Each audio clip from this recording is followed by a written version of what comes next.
Resurvey ಆದರೆ ಈಗ ಜಾಗೃತಿ ಉಂಟಾಗಿದೆ. ಅದರಿಂದ ಎಲ್ಲರಿಗೂ ಕೂಡ ಸಂಪೂರ್ಣವಾದ ಈ ವಿಚಾರ ಅರಿವಿರೋದ್ರಿಂದ ಪ್ರತಿಯೊಬ್ಬರು ಕೂಡ ನೋಂದಣಿ ಮಾಡ್ಕೊತಾರೆ. ಆವಾಗ ಸತ್ಯಾಂಶ ಎಷ್ಟಾಗಿದೆ, ಎಷ್ಟಿದೆ ಜನಸಂಖ್ಯೆ ಅಂತಕ್ಕಂಥದ್ದು ಸತ್ಯಾಂಶ ಹೋಗುತ್ತೆ. ಈಗಾಗಲೇ ಸಚಿವರಿಗೆ ಅದು ವರದಿ ಹೋಗಿದೆ, ಶಾಸಕರಿಗೂ ಅದು ಹೋಗಬೇಕು ವರದಿ. ಸಚಿವರಿಗೆ ಶಾಸಕರಿಗೆ ವರದಿ ಹೋಗೋದ್ರಿಂದ ಪ್ರಯೋಜನ ಇಲ್ಲ. ಮರು ಸಮೀಕ್ಷೆ ಮಾಡಬೇಕು, ಸರಿಯಾದಂಥ ವರದಿ ತರಿಸ್ಕೋಬೇಕು. ಯಾರಿಗೆ ಅನ್ಯಾಯ ಆಗಿದೆ ಆ ಅನ್ಯಾಯನ ಸರಿಪಡಿಸ್ಬೇಕು ಅಷ್ಟೇ. ಅದು ನಮ್ಮ ಹೈಕಮಾಂಡು, ನಮ್ಮ ಮುಖಂಡರುಗಳು, ನಮ್ಮ ನಾಯಕರುಗಳೆಲ್ಲ ಇದ್ದಾರೆ, ನಮ್ಮ ಜನಾಂಗದ ನಾಯಕರುಗಳಿದ್ದಾರೆ, ಅವ್ರು ತೀರ್ಮಾನ ಮಾಡ್ತಾರೆ. ಅದನ್ನು ತೀರ್ಮಾನ ಮಾಡೋದು ದೊಡ್ಡವಲ್ಲ ನಾವು. ನಮ್ಮ ಅಭಿಪ್ರಾಯನ ಸ್ಪಷ್ಟವಾಗಿ ಹೇಳಿದ್ದೀವಿ. ಮರು ಸರ್ವೆ ಆಗಲಿ, ಸರ್ವೆ ಆಗಿ ಸರಿಯಾದಂಥ ವರದಿ ಆಚೆ ಬರಲಿ.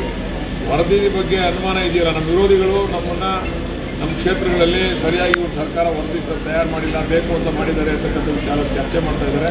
ಆ ವಿರೋಧಿಗಳನ್ನ ಬಾಯಿ ಮುಚ್ಚಿಸಬೇಕಾದ್ರೆ ರೀಸರ್ವೆ ಆಗಬೇಕು. ರೀಸರ್ವೆ ಆದಂಥ ಪಕ್ಕಾ ವರದಿ ಬಂದಮೇಲೆ ಯಾರಿಗೆ ಅನ್ಯಾಯ ಆಗಿದೆ ಅದನ್ನು ಸರಿಪಡಿಸ್ತಕ್ಕಂಥ ಕೆಲಸ ಸರ್ಕಾರ ಮಾಡ್ತಾರೆ. ಎಲ್ಲ ಕ್ಷೇತ್ರಗಳಲ್ಲಿ ಜಾಸ್ತಿ ಆಗಿದೆ. ಎಲ್ಲ ಯಾವ ರೀ ಸಮೀಕ್ಷೆ ಮಾಡಿದ್ರು ಗೊತ್ತಾಗೋದು. ಐದು ಮತಗಳು ಅವರೆಲ್ಲ ನಮ್ಮ ಅಣ್ತಂದ್ರೆ ಇರ್ಲಿ ಬಿಡ್ರಿ, ಜಾಸ್ತಿ ಆಗ್ಬಿಟ್ರೇನು, ಐದು ಮತಗಳು ಜಾಸ್ತಿ ಆಗ್ಬಿಟ್ರೆ ಏನು ಅಂತ. ಆ ಸಮೀಕ್ಷೆ ಸರಿಯಾದ ರೀತಿಯಲ್ಲಿ ವರದಿ ಬರಲಿ ಅಂತ ಸಿಎಂ ಅವ್ರೇನು ಬರ್ಬಿಟ್ಟವ್ರೆಲ್ಲ ಎಲ್ಲ ಸೇರಿಸ್ರಿ 10,000 20,000 ಎಕ್ಸ್ಟ್ರಾ.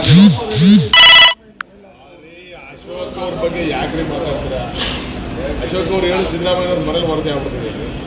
ಆಗಿರ್ತಕ್ಕಂಥ ವರದಿನ ಸರಿಯಾಗಿ ಮಾಡಿ ಅಂತೇಳಿ ಅವ್ರು ಒತ್ತಾಯ ಮಾಡಿ ಒಬ್ಬ ವಿರೋಧ ಪಕ್ಷದ ನಾಯಕ ಆಗಿ ಅದ್ರ ಬಗ್ಗೆ ಏನಾಗೋ ಕೆಲಸಕ್ಕೆ ಮಾಡಿದ್ರು ಬಾಯಿ ಬಂದಂಗೆ ಮಾತಾಡೋದು ಬಿಟ್ಬಿಟ್ಟು ಎಲ್ಲಿ ಲೋಪ ಆಗಿದೆ, ಎಲ್ಲಿ ನೀವು ಸರಿಪಡಿಸಬೇಕು, ಏನಾಗಿದೆ ಅನ್ನೋದ್ರ ಬಗ್ಗೆ ಚರ್ಚೆ ಮಾಡಲಿ ಅವರು ವಿರೋಧ ಪಕ್ಷದ ನಾಯಕರು.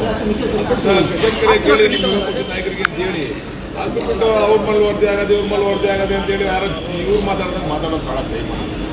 ಲೋಪ ಅಂತ ಚರ್ಚೆ ಚರ್ಚೆ ಆಯ್ತು. ಲೋಪ ಅಂತ ನಾವು ಹೇಳಿಲ್ಲ ಇದು. ಯಾಕಂದ್ರೆ ನಮ್ಮ ವಿರೋಧಿಗಳು ಅನುಮಾನ ರೀಸರ್ವೆ ಆದರೆ ಈಗ ಜಾಗೃತಿ ಉಂಟಾಗಿದೆ.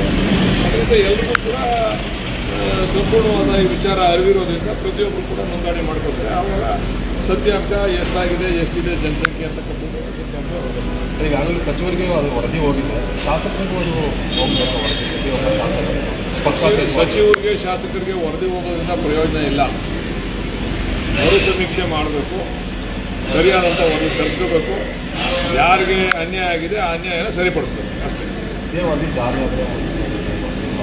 ಅದು ನಮ್ಮ ಹೈಕಮಾಂಡು, ನಮ್ಮ ಮುಖಂಡರುಗಳು, ನಮ್ಮ ನಾಯಕರುಗಳೆಲ್ಲ ಇದ್ದಾರೆ, ನಮ್ಮ ಜನಾಂಗದ ನಾಯಕರುಗಳಿದ್ದಾರೆ, ಅವ್ರು ತೀರ್ಮಾನ ಮಾಡ್ತಾರೆ. ಅದನ್ನು ತೀರ್ಮಾನ ಮಾಡೋದು ದೊಡ್ಡವಲ್ಲ ನಾವು. ನಮ್ಮ ಅಭಿಪ್ರಾಯನ ಸ್ಪಷ್ಟವಾಗಿ ಹೇಳಿದ್ದೀವಿ. ಮರು ಸರ್ವೆ ಆಗಲಿ, ಸರ್ವೆ ಆಗಿ ಸರಿಯಾದಂಥ ವರದಿ ಆಚೆ ಬರಲಿ. ವರದಿ ಬಗ್ಗೆ ಅನುಮಾನ ಇದೆಯಲ್ಲ, ನಮ್ಮ ವಿರೋಧಿಗಳು ನಮ್ಮನ್ನು ನಮ್ಮ ಕ್ಷೇತ್ರಗಳಲ್ಲಿ ಸರಿಯಾಗಿ ಸರ್ಕಾರ ವರದಿ ತಯಾರು ಮಾಡಿಲ್ಲ, ಬೇಕು ಅಂತ ಮಾಡಿದ್ದಾರೆ ಅಂತಕ್ಕಂಥ ವಿಚಾರ ಚರ್ಚೆ ಮಾಡ್ತಾ ಇದ್ದಾರೆ. ಆ ವಿರೋಧಿಗಳನ್ನ ಬಾಯಿ ಮುಚ್ಚಿಸಬೇಕಾದ್ರೆ ರೀಸರ್ವೆ ಆಗಬೇಕು. ರೀಸರ್ವೆ ಆದಂಥ ಪಕ್ಕಾ ವರದಿ ಬಂದಮೇಲೆ ಯಾರಿಗೆ ಅನ್ಯಾಯ ಆಗಿದೆ ಅದನ್ನು ಸರಿಪಡಿಸ್ತಕ್ಕಂಥ ಕೆಲಸ ಸರ್ಕಾರ ಮಾಡ್ತಾರೆ. ಎಲ್ಲ ಕ್ಷೇತ್ರಗಳಲ್ಲಿ ಜಾಸ್ತಿ ಆಗಿದೆ. ಎಲ್ಲ ಯಾವ ರೀ ಸಮೀಕ್ಷೆ ಮಾಡಿದ್ರು ಗೊತ್ತಾಗೋದು. ಐದು ಮತಗಳು ಅವರೆಲ್ಲ ನಮ್ಮ ಅಣ್ತಂದ್ರೆ ಇರ್ಲಿ ಬಿಡ್ರಿ, ಜಾಸ್ತಿ ಆಗ್ಬಿಟ್ರೇನು, ಐದು ಮತಗಳು ಜಾಸ್ತಿ ಆಗ್ಬಿಟ್ರೆ ಏನು ಅಂತ. ಆ ಸಮೀಕ್ಷೆ ಸರಿಯಾದ ರೀತಿಯಲ್ಲಿ ವರದಿ ಬರಲಿ ಅಂತ ಸಿಎಂ ಅವ್ರೇನು ಬರ್ಬಿಟ್ಟವ್ರೆಲ್ಲ ಎಲ್ಲ ಸೇರಿಸ್ರಿ 10,000 20,000 ಎಕ್ಸ್ಟ್ರಾ. ಅಶೋಕ್ ಅವ್ರ ಬಗ್ಗೆ ಯಾಕ್ರಿ ಮಾತಾಡ್ತೀರಾ? ಅಶೋಕ್ ಅವ್ರು ಹೇಳಿ ಸಿದ್ದರಾಮಯ್ಯ ಅವ್ರ ಮನೇಲಿ ವರದಿ ಆಗ್ಬಿಡ್ತದೆ.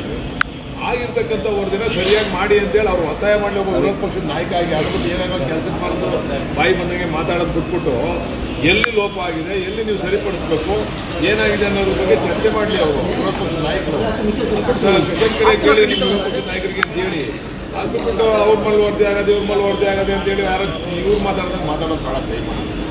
ಲೋಪ ಅಂತ ಚರ್ಚೆ ಚರ್ಚೆ ಆಯ್ತು. ಲೋಪ ಅಂತ ನಾವು ಹೇಳಿಲ್ಲ ಇದು. ಯಾಕಂದ್ರೆ ನಮ್ಮ ವಿರೋಧಿಗಳು ಅನುಮಾನ ವ್ಯಕ್ತಪಡಿಸ್ತಾ ಇದ್ದಾರೆ. ಈ ಅನುಮಾನ ಹೆಚ್ಚಿನ ವಿಡಿಯೋಗಳಿಗೆ ಪ್ರತಿಧ್ವನಿ ಯೂಟ್ಯೂಬ್ ಚಾನೆಲ್ ಸಬ್ಸ್ಕ್ರೈಬ್ ಮಾಡಿ, ಬೆಲ್ ಐಕಾನ್ ಕ್ಲಿಕ್ ಮಾಡಿ.